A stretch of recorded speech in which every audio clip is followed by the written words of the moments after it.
Hi, I'm Jeff Murrah, and I'm glad you tuned in to True Texas History. You know, these days we need people we can admire. We need heroes that are not of the superhero type, with the capes and everything. And Texas has got plenty of them. And the one I want to talk about today is none other than Phillip Dimmit. Phillip Dimmit was born, I believe, in Kentucky at a place called Lee County in 1801. And he came to Texas, when was it? About 1820, 1822.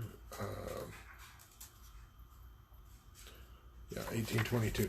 So he was a fairly young man. He came to Texas, got married, went ahead and claimed his land, and set up a profitable mercantile business. Now, one of the things about his business that made it stand out is that he was an honest merchant, and he made fair deals, and people respected that. Some of the early settlers in Texas took advantage of the colonists coming in, but not so with Phillip Dimmit. And in fact, he did such a good enough job there with his mercantile business, set up on the east side of Lavaca Bay. In fact, he called it Dimmitt's Landing. That the Mexican forces in San Antonio wanted to do business with him quite a bit. So, he had some ends with the Mexican government, but eventually they had some falling out. And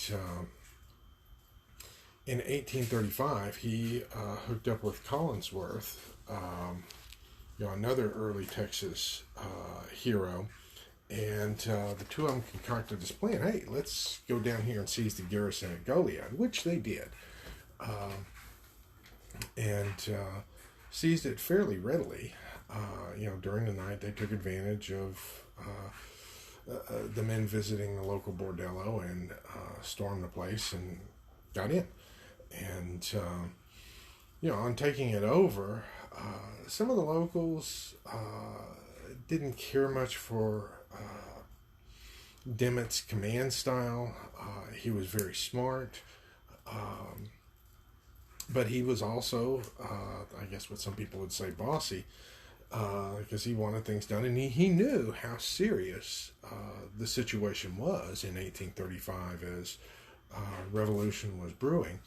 And he recruited local volunteers to help him in his efforts there.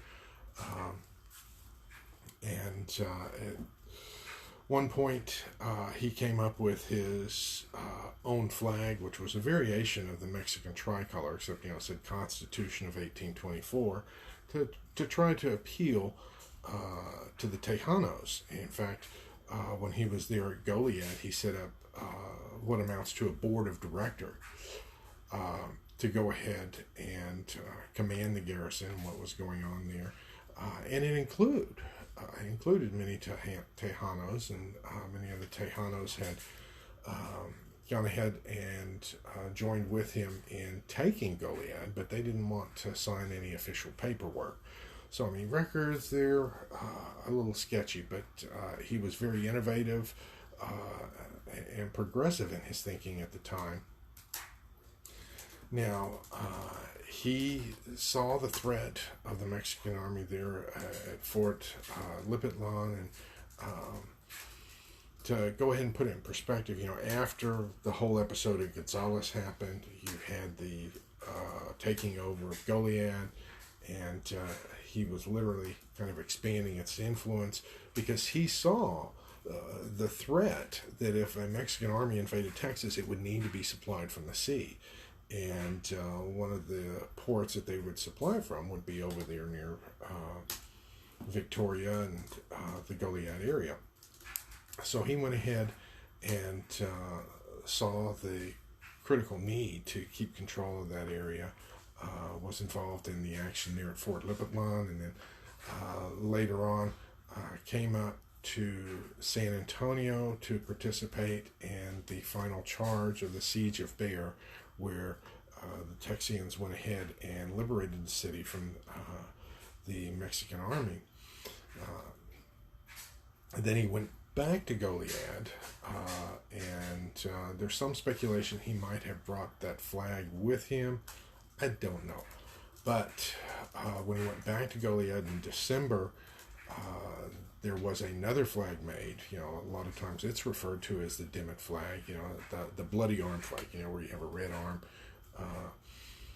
And along with it, he and another fellow drafted the Goliad Declaration of Independence.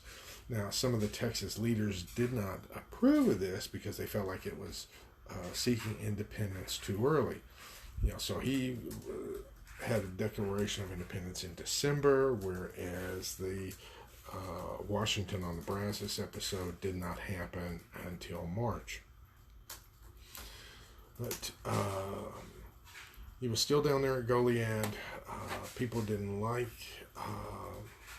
his command. They eventually booted him out.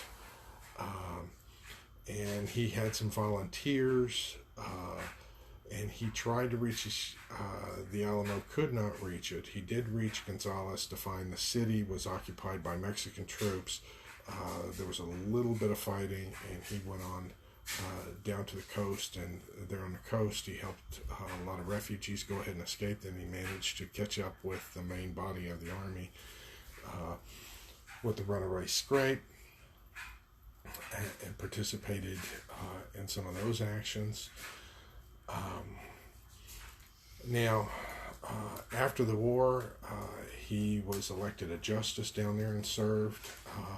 In fact, he had an interesting role. He and another fellow who I did a presentation on, let's see, what was his name? He was the fellow that had the trading, the sleazy trading operation there in Corpus Christi. But both of them were somewhat responsible for keeping the peace in the Nueces Strip, and because both of them had a very valuable network of informants to keep track of any Mexican army activity. And Kenny, that was the guy's name. And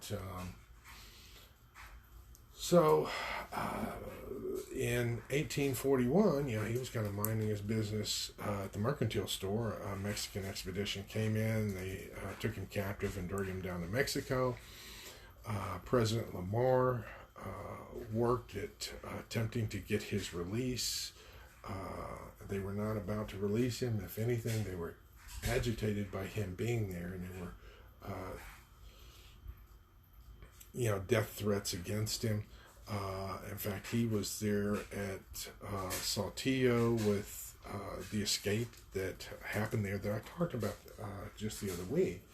Dimmit did not participate in the escape. He knew that there was a death sentence hanging over him. That he was not going to get out, mainly because he had signed the Texas Declaration of Independence there at Goliad, and that was kind of a bad mark. His final remarks, because he went ahead and took his own life with a morphine overdose, because there in the Saltillo prison break, they laced the, I believe, the coffee with morphine to knock the guards out. It says, "I do not fear death, but dread the idea of ending my life in a loathsome dungeon. Tell them I prefer a Roman's death to the ignominy of perpetual imprisonment, and that my last wish is for my country's welfare."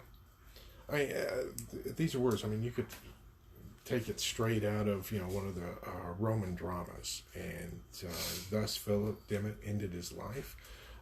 In his honor, we have a Dimmit County in Texas, but he's one of the heroes of the Texas Revolution that you don't often hear a whole lot about, but I felt like we needed to go ahead and cover. So until next time, this is Jeff Murrah wishing you vaya con Dios, my friends. Goodbye.